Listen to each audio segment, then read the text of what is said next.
Yesterday, we talked about this guy, Andrew Paul Johnson, yet another insurrectionist who committed yet more crimes after being pardoned by Donald Trump and released out to prey on people. In this case, child sex abuse crimes that were only possible because Donald Trump pardoned him.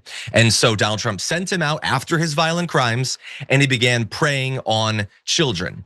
And I would assume that because that's kids being preyed on and we want to save the kids, conservatives must have been furious about this. Not just that it happened, that's bad enough, but that, oh no, dear God, our God Emperor has made a terrible mistake by releasing this guy and allowing these crimes to happen. And by the way, he is not even the first January 6er released who then committed crimes against children. There are a number of them. But what's interesting is the reaction from the right, which I can summarize like this. And that's it, because they had nothing to say. No coverage of it, no Breitbart, no Daily Signal, no Daily Wire, no Daily anything. No concern at all about this guy. Now, important caveat, he is a white child abuser. So maybe if he had been a migrant, maybe they would have found a way to cover it, but they did not. And we noticed this, a lot of people noticed this. Dan Pfeiffer tweeted, if a Democratic president pardoned a violent criminal who went on to do something like this, it would be the biggest story in politics for weeks. There would be a media feeding frenzy, hearings, and Dems would be asked to rebuke the president. With Trump, it's just crickets. Let's see, Kathy Young says, look at this illegal immigrant pedo rapist. Oh no, wait, great point.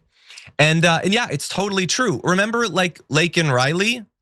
Like that wasn't even that like Biden individually set him free. It was just that Biden was president when this crime happened and they talked about it for years. And yet in this case, it is literally Donald Trump's fault. It would not have happened if Donald Trump had not pardoned him, which was an insane thing to do. It's not like an unforeseen consequence of a normal thing. You did an unacceptable, horrible, evil thing, and yet more evil came about as a result of it. And they don't even care to mention it.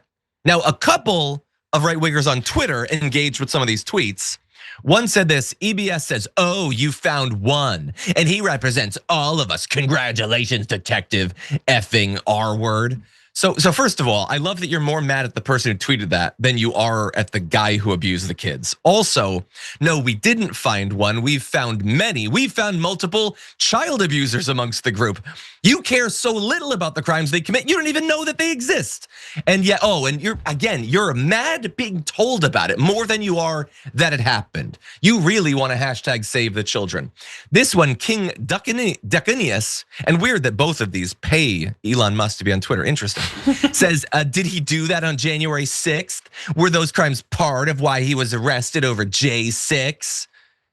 No. What point do you think you're making? No, he was arrested for the insurrection. Now I get that you think that's not a good reason to be arrested or whatever. Okay, but like you do think that the child abuse he did after is bad, right? I mean, you're glossing over it, you're ignoring it. So maybe I'm extending an olive branch to you that you haven't earned. Maybe you don't have a problem with it. But no, it was after January 6th. He was sent back out by Donald Trump. He committed these acts against kids. And again, you don't seem mad about the crime or the criminal. You seem mad that we're mad about it, which seems strange. And so, Brett, there's no expectation. They don't need to even pretend to want to be consistent on any of this stuff. They can literally just ignore it, and indeed they do. Right, because you kind of say the reason they're mad is because they have crafted a worldview.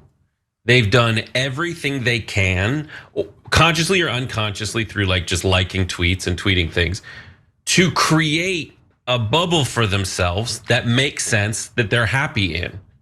Fictional though it may be, and whenever something happens that gets through to them, they have a choice. They can either acknowledge reality, which means the unseating of this entirely fake crafted worldview, because of course it is, because their leader is one of the most well-documented liars, cheaters, and felons on the planet.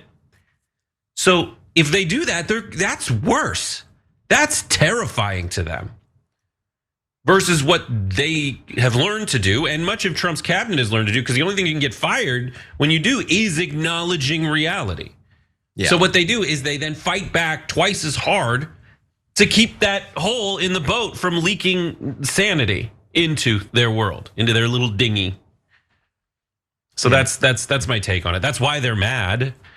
And the worst part for us is like the challenge we have to figure out how to fix is like, how do I deal with that? Because I want them to be happy. Obviously, I want everybody to be happy, but I also want them to acknowledge reality, or at least vote in a way that allows reality to improve. Yeah. And this just seems to be making them mad.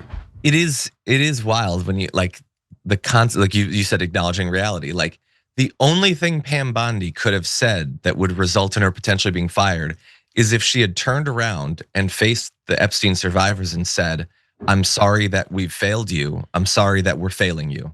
And she would have been out. Like, that's it. Yeah. You could lose your job in Fox if you did a segment about how horrific it is that Donald Trump released a guy who ended up abusing children. You could literally lose your job over that. Isn't that strange?